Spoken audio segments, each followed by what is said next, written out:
तो ये बताया मैंने आपको लवली सा सैलड डेकोरेशन, जो कितना यूनिक, कितना सिंपल और कितना अच्छा है। और इसे आप होली के ओकेजन पे आपके घर जो गेस्ट है उसके लिए आप इसको डेकोरेट कर सकती हैं। ये बहुत ही जल्दी हो जाएगा, इसमें ऐसा कोई कटिंग नहीं है जो आप नहीं कर सकती हैं।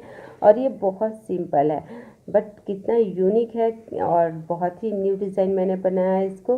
तो चलिए, आपको मेरी वीडियो कैसी लगी ज़रूर कमेंट करके मुझे बताइएगा। वीडियो अगर आपको अच्छी लगी होगी तो इसको लाइक कीजिएगा, फ्रेंड के साथ शेयर कीजिएगा और मेरे चैनल को सब्सक्राइब करना बिल्कुल नहीं भूलिएगा अगर फर्स्ट टाइम देख रहे हो तो। चलिए, किसी नए किसी यूनिक वीडियो के साथ फिर मिलते हैं। बाय।